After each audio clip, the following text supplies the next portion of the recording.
Good morning.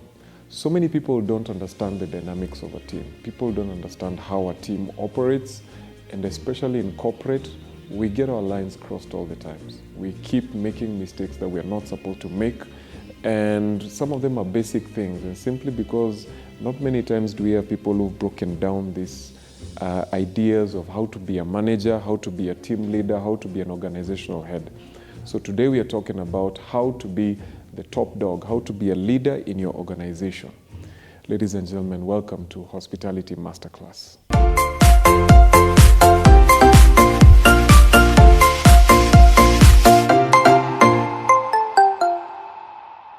So a masterclass is very interesting. We are really talking about how it is to run an organization, and it's not easy. So I'm looking at the organization in three levels.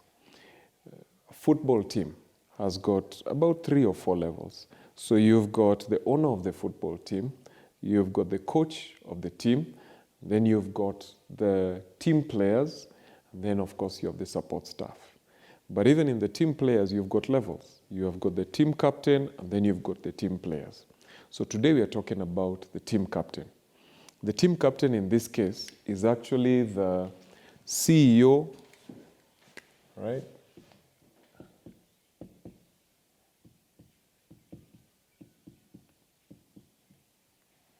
This is the CEO, the GM, and even COO, because many times the COO would be a very important person. So these are basically the important people who run an organization.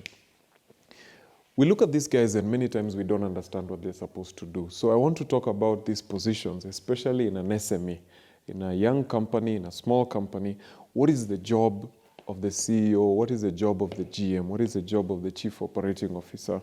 And it's a very complicated task. So I'm going to use a football analogy, and we'll talk about in football, you've got let's say the owner of the team, okay, like Glazers for Manchester United, all right, for example, and all those guys, okay? So you've got that.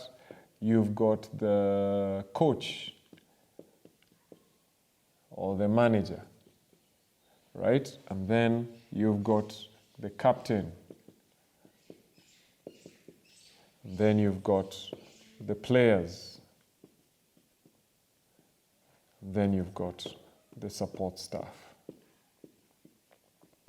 In your organization, this is actually the structure. This is the structure. So for example, here I'll say Ole Gunnar, because I'm a Manchester United fan, so I'm going to go with Ole Gunnar, right? So the captain of Manchester United right now, Maguire, okay? Harry Maguire. The players, I'm going to pick someone like Pogba. And then the support team, you've got the assistant coaches, Nini. You've got guys like Kieran McKenna, who is one of the assistant coaches, and so on and so forth. Now, in your organization, in any organization, you're going to find that these are the levels that exist. You've got the owner of the team, the business, the entrepreneur, the board of directors. You've got the coach or the manager, for example, Laguna, and in that case, is going to be like the managing director or the operations director. And then you've got the team captain, who is the general manager or the CEO of that organization. And then you've got the players, and there are many players, of course. You've got the very talented players and the guys who are not so talented. And then you've got the support staff. This could be suppliers and other stakeholders, you know, or support departments that exist that are not core to that business. They are vendors and all that, banks and stuff. Now, the most important thing that we want to focus on right now, today, is the captain. Okay, what is your role as a captain? Okay, and I'm going to pick a number of things. To be an effective team captain, you need to understand a number of things. Number one, this is the topmost leader in the organization. Okay, you are the figurehead of that organization. You are the one that people look up to. You are the face of that organization. Many times you will not have the coach being the face. You may have the coach being the face externally, But internally, you're going to find that it's the captain that people look up to, okay? The captain is the one who leads the team out of the tunnel. You notice every time before a football game begins, it's not the coach that leads the team.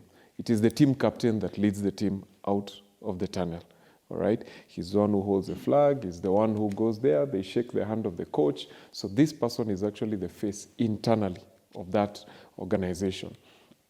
The other thing is, as a team captain, you need to understand that this person takes full responsibility for the performance of the organization. Full responsibility in terms of if that organization performs well, this is the person that gets the plaudits. If that organization fails, it is this person who's going to be asked. It's the first person who's asked what happens. Externally, of course, it will be the managing director or the director of operations or, the person in charge. In SMEs, for example, you've got the MD.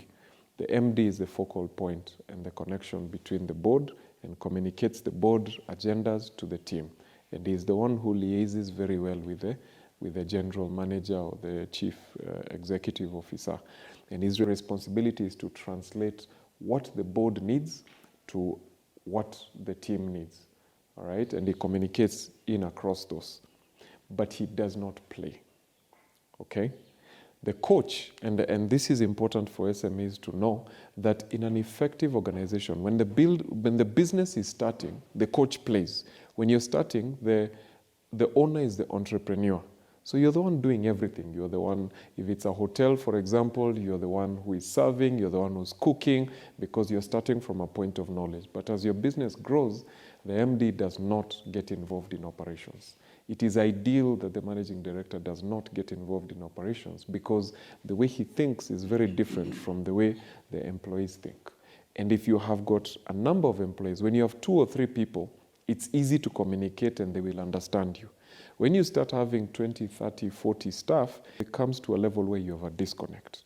And it becomes very dangerous for the MD to communicate directly with the staff because they speak different languages. So because of that, it's easy wakosane. It can get to a place where the MD can say something that is misunderstood, and then the staff will think this person ametudharau, this person is proud, or this person does not understand how we feel. And so that's why it's important to have that buffer, and that is the importance of a team captain. So you'll find even sometimes when teams are losing, I remember, and again, I'll use football analogies because I follow football a lot. I remember last week when Manchester United was playing, I think it was Brighton or something, and they were losing at halftime. And I remember when they went back, they were playing rubbish. When they went back in at halftime, later on, one of the players was saying, the manager spoke, the captain also spoke quite a bit, and they're the ones who rallied the team. So when they came back out at halftime, they were able to change the game. So the team captain is very important because he understands very well the language of the team. Okay? So that's why you have that. The other thing is the team captain also has his or her own role to play. The team captain plays. You see, this is a player. Now, this is very critical because many times you find that the heads of the institutions, especially in an SME, they may get to a place where they think that they are not supposed to play. You are supposed to play. You have your own role, you have your own job description, you're supposed to play. And there's a reason for this. The reason is the character of this team is built by the head of the institution. All right?